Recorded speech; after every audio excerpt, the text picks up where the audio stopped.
அன்பார்ந்த உறவுகளே, வணக்கம். இன்று மகா சிவராத்திரி. மகா சிவராத்திரி என்கின்ற விஞ்ஞானத்தை பற்றி நாங்கள் இப்பொழுது இன்றைய தினத்திலே ஆராய்வது சிறப்பாக இருக்கும். விஞ்ஞானம் என்றால் விஞ்சிய ஞானம், அதாவது மனிதனை விஞ்சிய ஞானம், மனிதனுக்கு விஞ்சிய ஞானம். மனிதன் கண்களால் பார்க்கிறது தெரிகிறது, ஆனால் அவனது கண்களுக்கும் அப்பால் ஒன்று இருக்கிறது. மனிதன் காதுகளால் கேட்கிறான், அவன் காதுகளால் கேட்பதற்கும் அப்பால் ஒன்று இருக்கிறது. மனித உடம்புகளால் உணர்கிறான், அவனது உணர்வுகளுக்கும் மேலாக உணர்கின்ற ஒன்று இருக்கிறது. மனிதன் பேசுகிறான், சத்தம் வருகிறது, அந்த சத்தத்தையும் விஞ்சிய ஒரு சத்தம் இருக்கிறது. ஐம்புலன்களுக்கும் அப்பாற்பட்ட ஒரு ஞானம் இருக்கிறது. அதைத்தான் நாங்கள் மனிதனுக்கு மிஞ்சிய ஞானம், விஞ்ஞானம் என்று சொல்கிறோம். அதைத்தான் மெய்ஞானம் என்றும் சொல்கிறார்கள். அப்படிப்பட்ட ஞானத்துக்கான நாள் தான் இன்றைய நாள். பாருங்கள், காலநிலை அவதானிகள் ஓரிரண்டு தினங்களுக்கு முன்னர் தான் அவதானிக்கிறார்கள், காலநிலை இப்படி மாறுகிறது, இவ்வாறு திருப்பிவிடுகிறது என்று. ஆனால் பல வருடங்களுக்கு முன்னரே சோதிட வல்லுநர்கள் கணித்து விட்டார்கள், இன்றுதான் மகா சிவராத்திரி. 2 நாட்களுக்கு முன் எம்மை சுட்டெடுத்த சூரியன் இன்று அமைதியாகி குளிர்ச்சியான தன்மையிலே மழையாக பொழிகின்ற ஒரு மாற்றம் நடைபெற்றிருக்கிறது. இதைத்தான் நாங்கள் விஞ்ஞானம் என்று சொல்கிறோம்.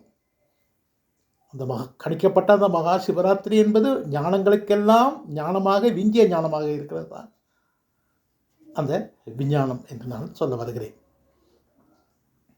காலநிலை மாற்றத்தை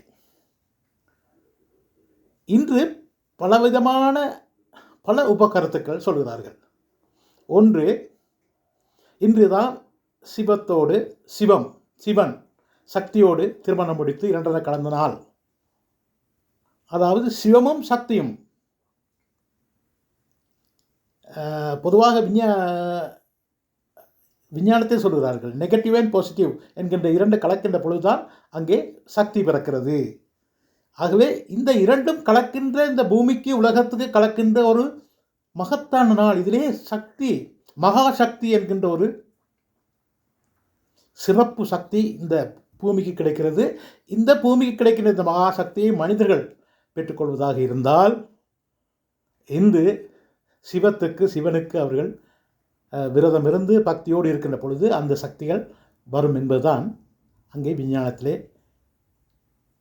வருகின்ற உண்மையாக இருக்கும். பொதுவாக உபகதைகள் பல இருந்தாலும் அதிலே எப்பொருள் யார் யார் வாய் கேட்பினும் அப்பொருள் மெய்ப்பொருள் காண்பது அறிவு என்று சொல்கிறார்கள். இன்றைய தினத்திலே செல்வம், ஐஸ்வர்யங்கள் கிடைக்கின்ற ஒரு சிறப்பான நாள். ஆகவே இந்த பூமியிலே கிடைக்கின்ற அந்த ஆக்கர்ஷண சக்தியை மனிதர்களே பெற்றுக்கொள்ளுங்கள் என்றுதான் இன்றைய தினத்தை அவர்கள் வழிபடும் நாளாக வைத்திருக்கிறார்கள். அடுத்தது, நம் முன்னோர் சொல்கிறார்கள், பொய் சொன்ன வாய்க்கு போசனமும் கிடைக்காது, உருட்டும் பிறட்டும் சிரட்டையும் கையுமாக அலைய வேண்டும் என்று சொல்கிறார்கள். இதே போலத்தான் பிரம்மா விஷ்ணு இறைவன் சோதி விளம்பாக இருக்கின்ற பொழுது அடிமுடியை தேடி பிரம்மா அன்னப்பறவையாக மேலே பறந்ததாகவும் விஷ்ணு பன்றிரூபம் எடுத்தான் சொல்கிறது. ஆகவே இந்த பிரம்மா பறந்து போகின்ற பொழுது அங்கே வானத்திலே இறைவன் தலையிலே இருந்து விழுந்த ஒரு தாழம்பூவின் இதழ் வருகின்ற பொழுது அவர் கேட்டார், நீ எங்கிருந்து வருகிறார்? நான் சிவன் தலையிலே இருந்து பல 100 வருடங்களாக வருகிறேன் என்று. ஆகவே விஷ்ணு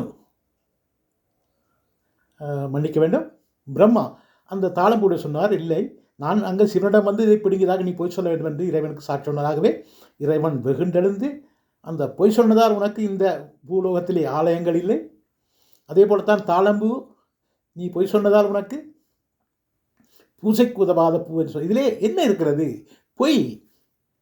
பொய் சொல்லாதே, களவெடுக்காதே, பிச்செடுக்க, பொய் சொல்வது மகா பாவம் என்பதை இந்த தத்துவம் இங்கே சொல்கிறதாகவே மக்களே, பொய் சொல்லுவதை இன்றிலிருந்து நீங்கள் தவிர்த்து கொள்ளுங்கள்.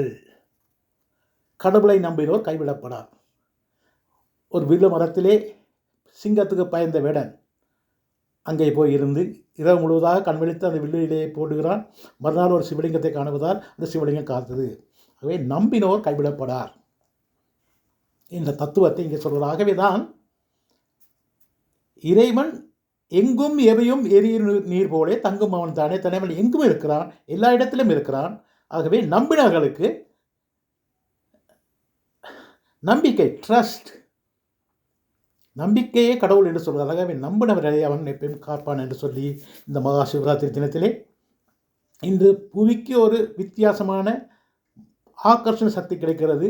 அந்த சக்தியை நீங்கள் பெறுவதாக இருந்தால் உங்களுக்கு ஏற்றவாறு இப்போ நோயாளிகள் இருப்பார்கள், வயது சென்றவர்கள் இருப்பார்கள். அவர்கள் ஒரு பொழுதேனும் கடவுளை நினைத்து வழிபட்டால், உங்களுக்கு விளக்கேற்றி வழிபட்டால் உங்களுக்கு நிச்சயமாக இந்த பூமாதேவி மகா சக்தி மகா சிவராத்திரி தினத்தை உங்களுக்கு கிடைக்கும் என்று கூறி விடைபெறுகிறேன். நன்றி, வணக்கம்.